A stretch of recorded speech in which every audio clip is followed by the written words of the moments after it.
E aí, hermanos e hermanas, ticos e ticas, como é que vocês estão? Não, eu não falo espanhol, tô só aqui fazendo graça com vocês mesmo. Mas vamos começar mais um vídeo.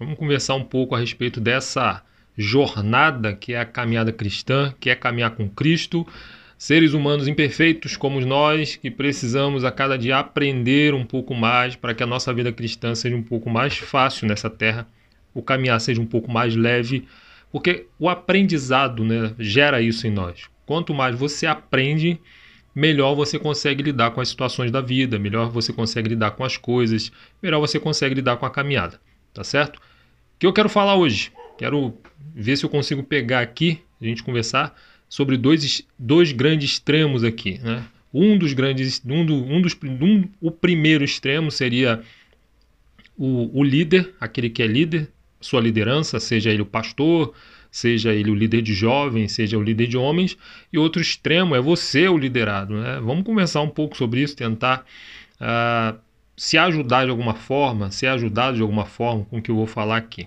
tá bom? Por que a gente tem que falar sobre isso, né? Eu estava meditando, pensando nisso esses dias, pensando nisso hoje, né?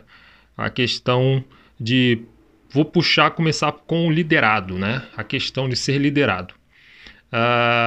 Quando a gente é liderado, a gente tem alguém sobre a gente que a função dele, qual é a função dessa pessoa, seja um homem, seja uma mulher, qual é a função dele?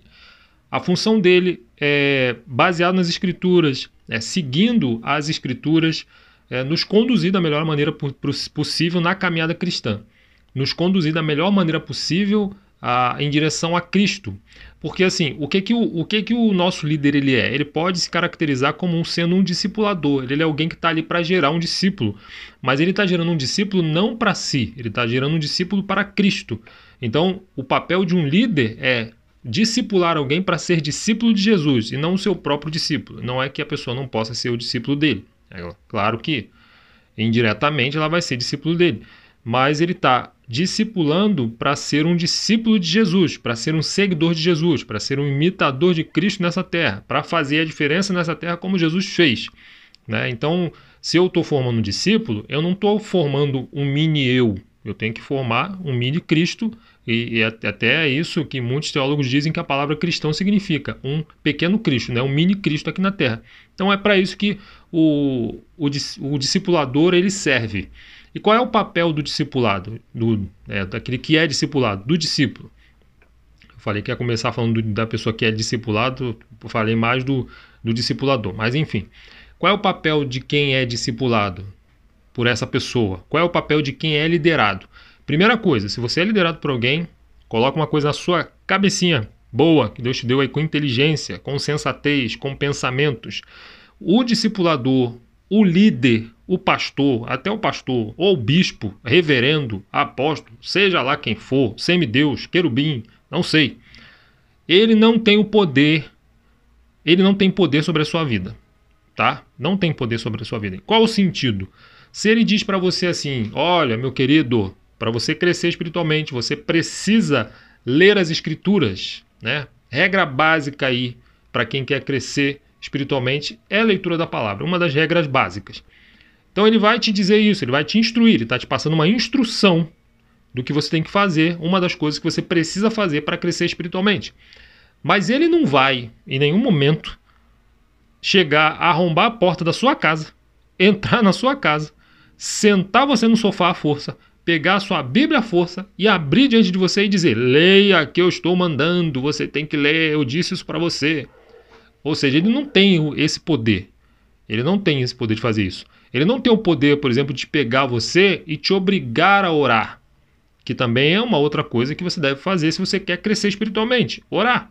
Mas ele não tem o poder de te obrigar a fazer isso. Ele não vai te pegar pelo braço, te ajoelhar à força e dizer ore, ou ajoelhar, ou deixar você em pé, seja lá como é que você prefira orar, né? Ele não tem o poder de fazer isso. Então nenhum líder tem o poder de fazer isso. Entendeu? Ele vai te instruir. Cabe a você, cabe a mim, como liderado, como alguém que estou ali para receber a instrução, de ouvir o que ele está falando, né? E procurar colocar em prática. Até porque, se eu quero crescer espiritualmente e existem práticas que me levam a isso, Não adianta só eu ouvir o que está sendo dito, o que está sendo passado, a instrução. Não adianta nada eu ter instrução, eu ter informação, se essa informação não é colocada em prática. Entendeu? Então, pense nisso. Você não pode... É até por isso, é bom você pensar sobre isso para que você não se frustre. Por quê? Porque muita gente, muitas pessoas que estão dentro de uma igreja ou estão debaixo de uma liderança, estão debaixo da liderança do pastor, estão debaixo da liderança de uma irmã que é líder no grupo das mulheres, estão debaixo da liderança de um casal, ou um homem ou uma mulher que são líderes de jovens. E aí espera crescer só pelo fato de estar ali. Mas você está ali recebendo instrução. Se você não colocar em prática o que ele está te instruindo a fazer, se você não for obediente ao que ele está te instruindo a fazer, você não vai crescer. Não adianta. Não tem passe de mágica. Não depende dele. Você tem que entender o seguinte: o crescimento, o seu crescimento, desenvolvimento como cristão, não é? Você alcançar um patamar em Deus diferente do que você está hoje, é 50-50, filho. 50-50, tá? 50% dele, 50% seu. Talvez, no caso dele, até menos de 50%. Talvez seja menos de 50%. Talvez a parte do líder seja 30%. 70% você vai ter que fazer. Porque qual é a parte dele? Justamente, é te instruir, é te acompanhar, é ajudar se você tiver dificuldade. Eu estou tendo dificuldade para ler. Não, eu vou te ajudar, vou tirar um dia na semana, ou, sei lá, 2, 3 dias na semana, vou na sua casa, a gente senta, a gente lê junto. Eu estou com dificuldade de orar. Não, vou tirar aqui uns 2, 3 dias na semana e a gente vai lá para o templo e a gente tira um período de oração juntos, né? Para ele te ajudar a você caminhar. Mas depende muito mais de você. Ele não vai conseguir fazer tudo sozinho. Ele não pode fazer por você. Até porque ele tem que fazer por ele mesmo, né? Porque também se ele não estiver bem espiritualmente, como é que ele vai poder te ajudar espiritualmente? Então ele também tem que fazer por ele mesmo, para que ele esteja bem espiritualmente, para que ele possa ajudar você. E não é só você, né? Também tem que pensar isso. O camarada, quando ele é líder de um grupo de pessoas, ele é líder justamente de um grupo de pessoas. Não é só de você, né? Não tem só você. Tem outras pessoas aí que ele precisa ajudar também. Até por isso é importante, né? Brincadeiras à parte, é importante até que quando alguém vem para Cristo, quando alguém começa a caminhar, ter um discipulador que o acompanhe de perto, né? Para que o líder desse grupo não fique sobrecarregado, né? Ele consiga conduzir a coisa e coloque pessoas ali para poder estar andando mais próximo de quem está chegando, de quem precisa de um apoio maior. Tá? Falado aí do liderado, basicamente é isso. Você tem que ouvir, mas você tem que colocar em prática, para que o que o seu líder fala, você colocando em prática, gere resultados para a sua vida. Né? Agora falando do líder, né? Camarada que é líder, você que é pastor, você que é líder de jovens, líder de mulheres, eu volto aqui à minha fala. Você não é dono, né? Quem é líder não é dono das pessoas. Porque o que acontece? Tem muitos... Isso acontece mais com pastores, né? Normalmente é mais pastores que acabam se comportando dessa forma. Quem é pastor, né? A pessoa que é líder, que é pastor, principalmente pastor, o que ele é? Ele é um ministro, né? Ele é um ministro de Cristo. Ele é um ministro de Deus. Paulo chegou a dizer isso, que nós somos ministros, né? Paulo dizendo, nós somos ministros. Ele falando dele como líder e dos demais líderes. Somos ministros. Então, o que é um ministro? Se você for estudar no original o que significa essa palavra, é uma palavra antiga que significa servo. Então, quem é líder, quem é pastor, ou líder de jovens, de mulheres, de homens, seja lá do que for, está ali para servir. Então não é dono do rebanho. O pastor não é dono de rebanho. Justamente por isso ele não tem esse poder sobre o rebanho, porque ele não é dono. Então, você não pode, como pastor, se comportar como se fosse dono do rebanho. Pelo contrário, você tem que entender que, diante do rebanho, você é um servo. Você está a serviço do rebanho, servindo a Deus. Ou servindo a Deus, servindo o rebanho. Claro que você tem uma autoridade, que Deus te deu essa autoridade. Obviamente que você tem essa autoridade. Mas não pode abusar dessa autoridade como se fosse dono do rebanho, né? A noiva é de quem? A noiva é de Cristo, né? O que você tem que fazer como pastor, como pastora que seja, como líder, é instruir, é direcionar. Agora, se comportar como se você fosse o dono da igreja, não, aí não. Não.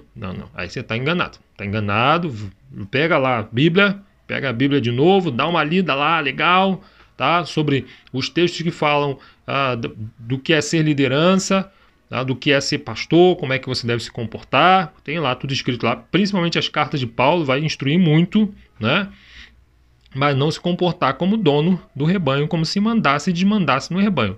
A gente não manda, né? A gente não manda na vida de ninguém. Quer ver um exemplo prático? Bom, eu vou dar um exemplo aqui bem prático, bem prático. Tem igreja que não concorda que o membro faça tatuagem, né? Já tem igrejas que não vê problema. O cara quer fazer tatuagem, faça tatuagem, né? A igreja que não concorda que o membro faça tatuagem, né, o líder, né? Vou dizer assim, a igreja em si não tem uma doutrina que proíba. Vamos colocar dessa forma. A igreja não tem uma doutrina que proíba fazer tatuagem. Não tem doutrina na igreja, a doutrina da igreja, tá? Veja bem, da igreja, que proíba o membro de fazer tatuagem. Mas o líder não concorda com tatuagem. Ele não aprova. Agora, ele vai proibir o membro de fazer? Não. Ele vai deixar ali o parecer dele. Eu não concordo, eu não acho correto, eu não acho conveniente, tá? É um parecer dele. Agora, se o membro for fazer, ele vai poder proibir o membro de não fazer? Ou depois que o membro fizer, ele vai proibir o membro de frequentar os cultos, de participar da ceia, de entrar na igreja? Não, não vai. Ele deixou o parecer dele. Eu não concordo, eu não aprovo. Mas ele não manda e desmanda. Agora, mas aí a pessoa foi e fez sabendo que o seu líder não aprova, não foi desobediência. Olha, não tem texto bíblico dizendo que não posso fazer tatuagem, né? Mas tá lá em Levítico fazer... vai lá no texto, lê direito lá o texto e o contexto, tá? Tá falando em marcação, marcar o corpo por causa dos mortos, né? Era um tipo de culto, então não tem nada a ver com tatuagem, tá bom? Você vai pegar umas bíblias com versões mais atuais que vai estar escrito tatuagem, mas no original não é tatuagem, tá? É marca no corpo e era feito com corte, objeto cortante, né? Diferente do que é tatuagem, tá? Mas enfim, ele não vai proibir, não vai poder fazer isso porque não tem texto bíblico que proíba. E a igreja dele não tem uma doutrina específica que proíba. Então, ele deu o seu parecer. Não concordo. O membro foi fazer, decidiu fazer. A vida é do membro, filho. Se Deus aprova ou desaprova, quem vai dar conta de si é o membro. Se Deus não aprova a tatuagem, cara, filho, ele vai prestar conta diante de Deus. Ele vai prestar conta diante de Deus. O líder fez o seu papel. Ele deu o parecer dele, deu a instrução dele. Porque não tem texto dizendo que não possa. Mas tem um texto que diz que talvez não seja conveniente, né? Paulo dizendo aos Coríntios, todas as coisas me são lícitas, mas nem todas me convêm. Todas as coisas me são lícitas, mas eu não me deixo levar por nenhuma delas, né? Mas enfim, então é isso, é o papel do líder e o papel do liderado. O papel do líder não é dono da igreja, não pode mandar e desmandar no membro. Tá? Ele é servo de Deus, servindo ao corpo da melhor maneira possível, né? É servo, um serviçal. E o membro, o liderado, o que ele tem que fazer? Tem que ser um liderado obediente, né? Você está ouvindo sua liderança, filho? Pensa o seguinte, você está ouvindo sua liderança. O Hebreus escreve, lá no capítulo 13 de Hebreus, que a gente deve obedecer aos nossos guias, obedecer aos nossos líderes, observando a fé deles, né? E interessante que eu vou deixar o texto aí para você conferir, mas ele fala isso duas vezes. O autor aos Hebreus fala isso duas vezes no mesmo capítulo, não é em outro capítulo, ele fala no mesmo capítulo. Fala no versículo 7 e lá no versículo mais adiante, que eu não lembro agora qual é, mas vai estar aí escrito, tá bom? Então, eu espero que esse vídeo tenha te ajudado, que te ajude aí, te esclareça alguma coisa. E se não te esclareceu, se você já sabia disso, você compartilha com quem você acha que precisa ouvir essa mensagem, esse vídeo. Tá? Deixa o seu like aí, muito importante você deixar o seu like, ajuda bastante. Compartilha com seus amigos. Ativa os sininhos para notificações, porque quando eu soltar outro vídeo, você já vai ficar aí ligado que eu já soltei outro vídeo, tá bom? Deus te abençoe, um forte abraço, fique na paz de Cristo, a gente se vê no próximo vídeo, se Deus assim permitir. Tchau!